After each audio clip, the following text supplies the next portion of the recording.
Hello, everyone. It's time for another review. Okay, let's get to it. Vortex is the latest film directed by one of the most unique filmmakers in the world, Gaspar Noe, the director of Irreversible, Enter the Void, Love, and Climax. 4 of these films have given me an experience I'd never had before and affected me in a pretty profound way. Some more than others. Irreversible is one of the most horrifying and beautiful movies ever made. It's a film that adequately handles the subject of sexual assault by showing the wrath of the aftermath, showing you the entire assault in a very objective and harrowing way that words such as harrowing don't do it justice, and the end leaves you with a feeling that no other film about the subject has offered before or since, in my opinion. It's also the only film I've ever seen that legitimately gave me nightmares for 2 weeks as an adult, so that's worth mentioning. Enter the Void is a drug trip that redefines the meaning of subjectivity. Love is a mediocre film that was the first film I saw where the actors were actually making love, and I thought, oh, wait, you can do that? Like in a movie? And those scenes, besides the obvious titillation of it all, were really immersive because it felt like we were with these characters and they felt real. Climax, like Enter the Void, is another drug trip, but this time it's a horrifying experiment of storytelling and camera work. The thing that links these films together, besides the man behind the films, are this relentless pace, even if we're staying on one continuous shot.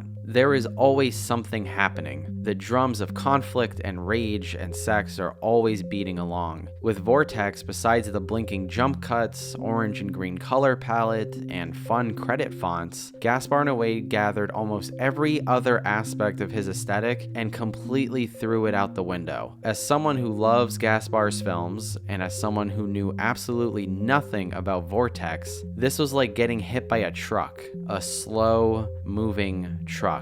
Vortex is presented in a split screen of this old couple the entire film, each half showing the other's perspective, and for a good amount of the film you don't understand why. Why am I being showed this like this, and in this slow-moving pace? And then it became clear to me that I was watching the experience of old age right in front of me. I mean, you could say that any movie that has old people is trying to show you the experience of being that age, but this film is transporting you to a life that you'll have eventually if you're lucky enough to live that long. It's the monotony, it's the effort it takes to do every little action, it's the diseases that spring up and make everything more difficult than it already was. In the Matrix video, I took a minute to talk about A Ghost Story and how the moments in that film that play extremely long are there to make you feel the passage of time, and Vortex achieves that same thing, but in a different way. Once I came to this realization that this reality was a potential fork in the road for me, I understood what Gaspar Noe meant when he left a message for my screening virtually because he couldn't make it to the festival, and that message was, that you get ready to cry. Okay, I think that's good.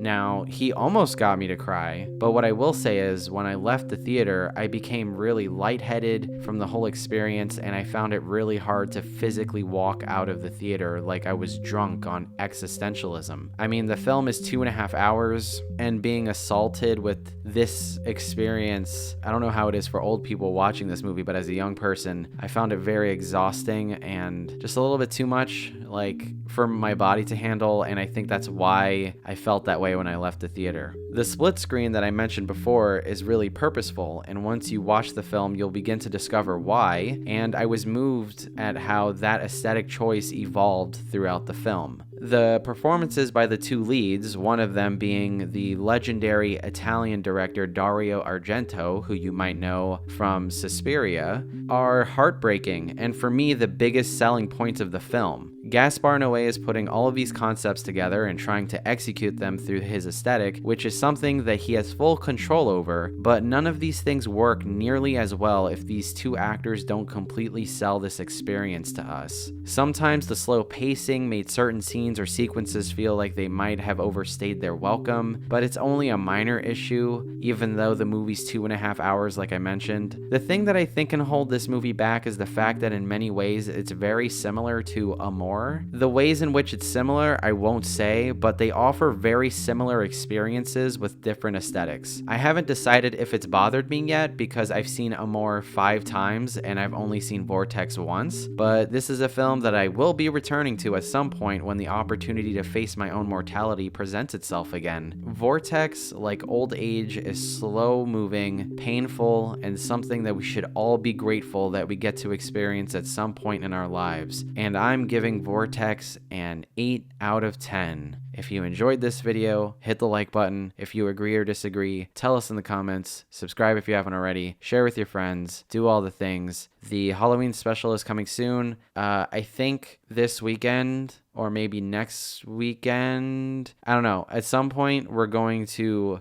double upload on a couple of days and upload a couple of reviews on the same day in different videos. I don't know if we've ever uploaded twice on the same day before, but we're going to do it soon so we can have free open days for the Nightmare on Elm Street list and also the Freddy vs. Jason commentary. And yeah, that's the plan. All right, bye-bye. You have to get past the Avengers and Marvel shit at some point, okay? Other people make movies.